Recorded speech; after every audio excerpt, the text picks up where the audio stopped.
Honourable Ruth Dyson.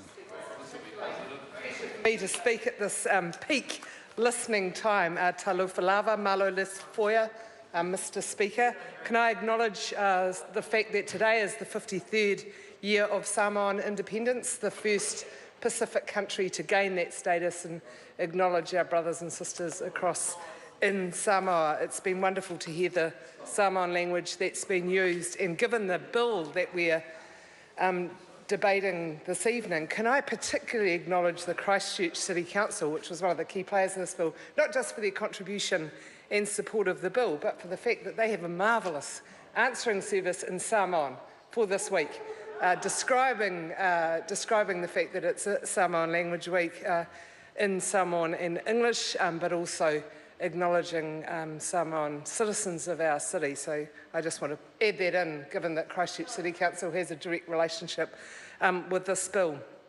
So as my colleague Megan Woods noted, this started as a local bill and has ended up now that we're debating this as a government measure, and I think it's a bit of a tribute to the Honourable Nick Smith that he's managed to pick this up and progress it in this way, and he's done so, I think, with a lot of understanding and support of the issues, and perhaps not fixing all the concerns, but I think the process of this bill has been very constructive. I also want to acknowledge, as well as the Christchurch City Council, the board of Riccarton Racecourse, and also, of course, Kaitahu, who end up being the direct property managers of this development that will go ahead once this legislation has progressed. As the Chair of the Local Government and Environment Select Committee noted, this is changing something that's 138 years old.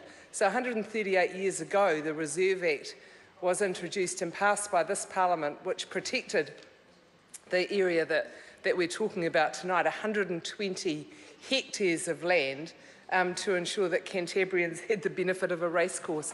I don't know if we'd be that visionary in this current Parliament, but 120 acres is a huge amount of land to use as a racecourse. And obviously over recent times, the board that operates Riccarton has gone to the council and then subsequently to central government and said, we want to make better use of this huge piece of land and make sure that, of course, we preserve a very satisfactory racecourse operation, but also looking at some property development.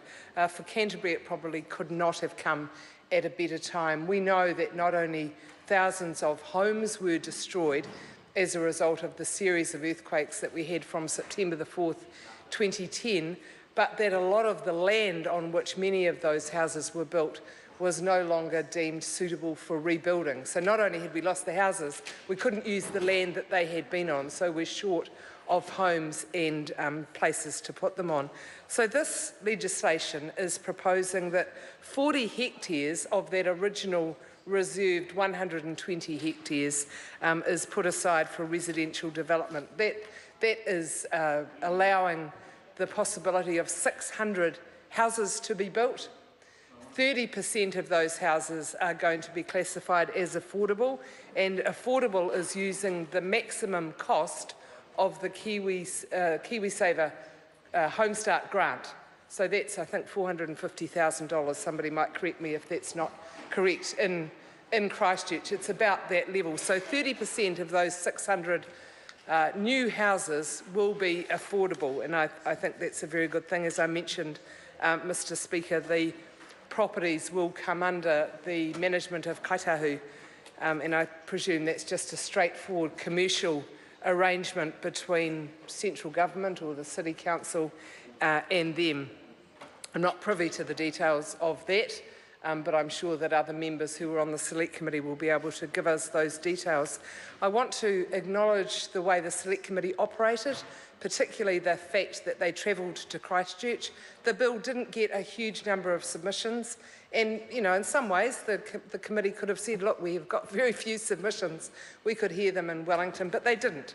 They showed respect to local people, and I think the decision of that committee in saying we will all go to the effort of travelling to Christchurch should be acknowledged as a positive thing. The honourable member. The time has come for me to leave the chair for the dinner break. Members, this debate is interrupted, and I shall resume the chair at 7:30.